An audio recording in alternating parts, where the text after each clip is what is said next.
আমির হামজা একাই বিএনপি গণ অধিকারকে যেভাবে শায়েস্তা করেছে, আমির হামজার মাধ্যমে পাওয়ার পলিটিক্সে ঢুকল জামায়াত। জামায়াতের রাজনীতিতে নতুন অধ্যায়ের শুরু।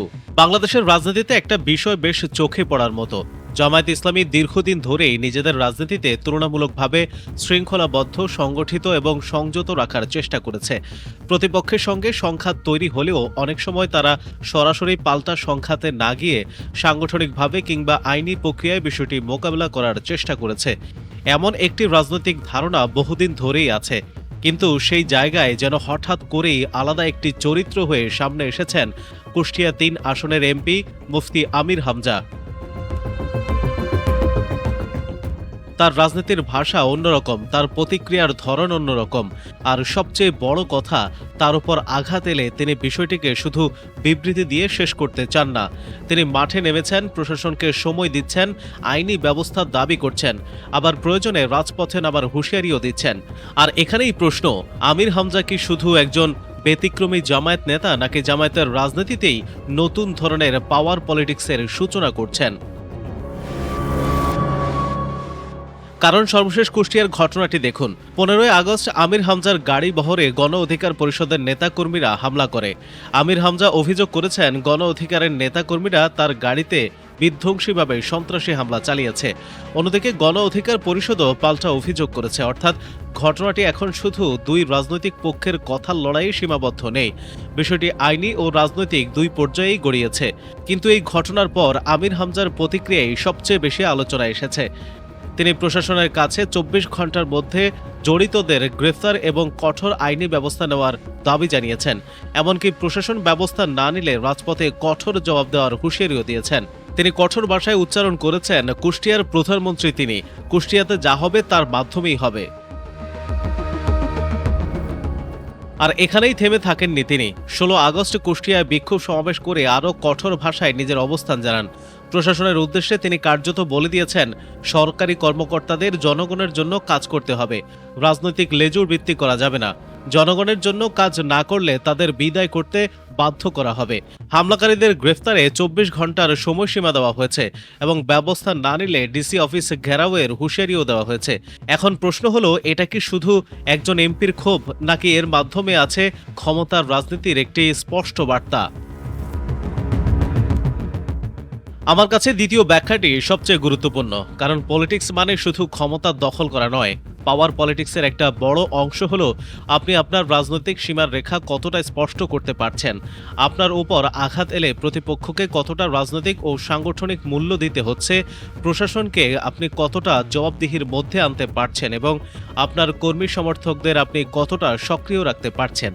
এই জায়গা থেকে আমির হামজার রাজনীতিকে অন্যভাবে দেখা যায়।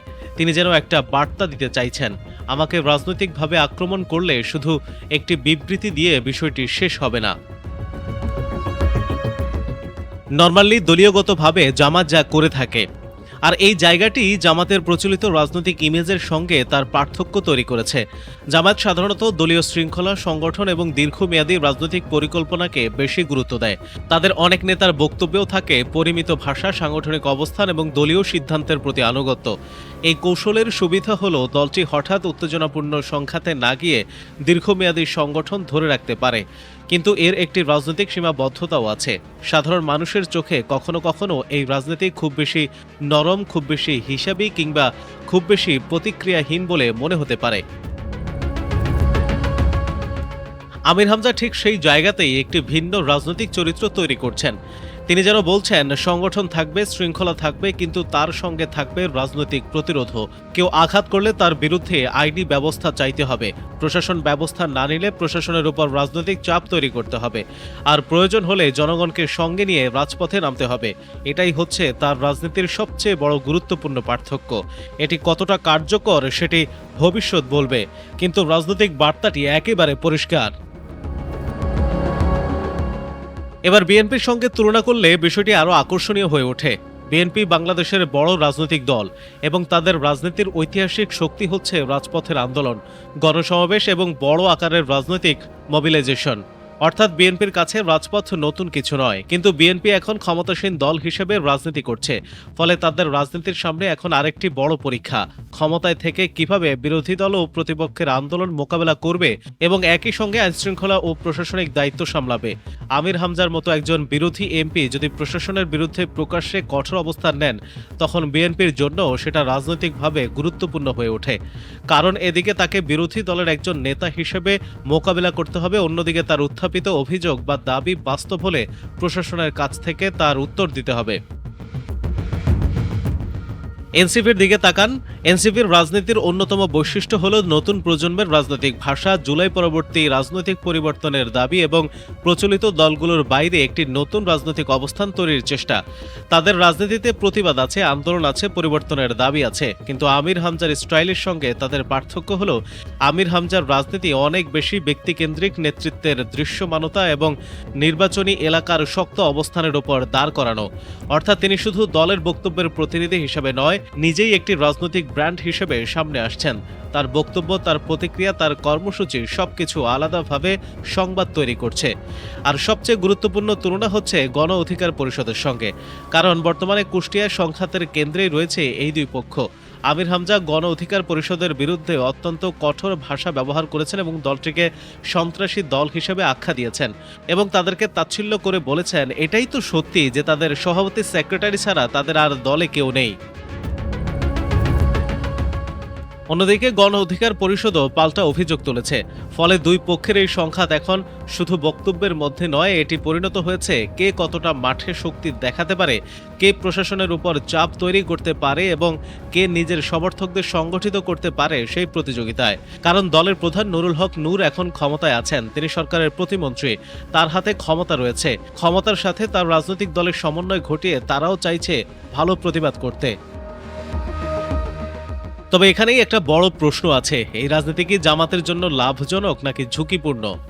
লাভজনক হতে পারে, কারণ একজন নেতা যদি বারবার দেখাতে পারেন যে তার উপর আক্রমণ হলে তিনি চুপ করে থাকেন না, তাহলে তার কর্মী সমর্থকদের মধ্যে দৃঢ়তার অনুভূতি তৈরি হতে পারে। তারা মনে করতে পারে তাদের নেতা তাদের পাশে আছেন এবং রাজনৈতিক প্রতিপক্ষের সামনে পিছিয়ে যাচ্ছেন না। এতে একজন নেতার ব্যক্তিগত জনপ্রিয়তা ও সাংগঠনিক প্রভাব দুটোই বাড়তে পারে। কিন্তু ঝুঁকিও কম নয়, কারণ অতিরিক্ত কন্ট্রোভার্সিয়াল রাজনীতি খুব সহজেই রাজনৈতিক সংঘাত বাড়াতে পারে। এক পক্ষ কঠোর ভাষায় কথা বললে অন্য পক্ষ পাল্টা কঠোর ভাষায় উত্তর দিতে পারে। তারপর বক্তব্য থেকে মিছিল, মিছিল থেকে সংঘর্ষ, এভাবে পরিস্থিতি আরও জটিল হতে পারে। কুষ্টিয়ার সাম্প্রতিক ঘটনাতে দুই পক্ষের পাল্টাপাল্টি অভিযোগ সামনে এসেছে। তাই আমির হামজার সামনে এখন সবচেয়ে বড় পরীক্ষা হবে তিনি তার কঠোর রাজনৈতিক অবস্থানকে কতটা আইন ও সাংবিধানিক কাঠামোর মধ্যে রেখে কার্যকর করতে পারেন। আর এখানেই জামায়াতের জন্য আমির হামজা একটি নতুন মডেল তৈরি করেছেন কিনা সেই প্রশ্নটা গুরুত্বপূর্ণ হয়ে ওঠে। কারণ এতদিন জামায়াতকে অনেকে দেখেছেন একটি অত্যন্ত সংগঠিত, ডিসিপ্লিনড এবং আইডিওলজিক্যাল পলিটিক্যাল ফোর্স হিসেবে, কিন্তু আমির হামজার কর্মকাণ্ডে সেই সংগঠিত রাজনীতির সঙ্গে যুক্ত হচ্ছে একজন ব্যক্তির দৃশ্যমান, আক্রমণাত্মক এবং মাঠকেন্দ্রিক রাজনৈতিক নেতৃত্ব। তিনি যেন জামায়াতের পুরনো সাংগঠনিক কাঠামোর মধ্যে একটি নতুন রাজনৈতিক ভাষা যোগ করেছেন। সংগঠন থাকবে, কিন্তু প্রতিপক্ষকে রাজনৈতিকভাবে ছেড়ে দেওয়া হবে না। এখানে আবার বিএনপি, এনসিপি ও গণ অধিকারের সঙ্গে তুলনাটা গুরুত্বপূর্ণ। বিএনপির শক্তি হলো বড় জনশক্তি ও দীর্ঘদিনের রাজপথের অভিজ্ঞতা। এনসিপির শক্তি হলো নতুন প্রজন্ম, পরিবর্তনের ন্যারেটিভ এবং আন্দোলনমুখী রাজনীতি। গণ অধিকারের শক্তি হলো তুলনামূলক ছোট কিন্তু সক্রিয় রাজনৈতিক সংগঠন ও সরাসরি আন্দোলনমুখী অবস্থান। আর আমির হামজা যে জায়গাটি তৈরি করতে চাইছেন বলে মনে হচ্ছে সেটি হলো জামাতের সাংগঠনিক শক্তি, ব্যক্তিগত জনপ্রিয়তা, কঠোর রাজনৈতিক প্রতিক্রিয়া, নির্বাচনী এলাকার মাঠের নিয়ন্ত্রণ। এই চারটি যদি একসঙ্গে কাজ করে তাহলে একজন এমপি শুধু দলের একজন সংসদ সদস্য থাকেন না, তিনি নিজের এলাকায় একটি ইন্ডিপেন্ডেন্ট পলিটিক্যাল পাওয়ার সেন্টার হয়ে উঠতে পারেন। আর এখানেই জামাতের জন্য আমির হামজার উত্থান সবচেয়ে গুরুত্বপূর্ণ, কারণ দলীয় রাজনীতিতে একজন নেতা যদি নিজের একটি শক্তিশালী রাজনৈতিক বেঞ্চ তৈরি করতে পারেন, তাহলে তিনি শুধু নির্বাচনে জেতেন না, তিনি আলোচনার এজেন্ডাও তৈরি করতে পারেন। কুষ্টিয়ায় আমির হামজার সাম্প্রতিক কর্মকাণ্ড তাই এই দৃষ্টিকোণ থেকেই দেখা যায়।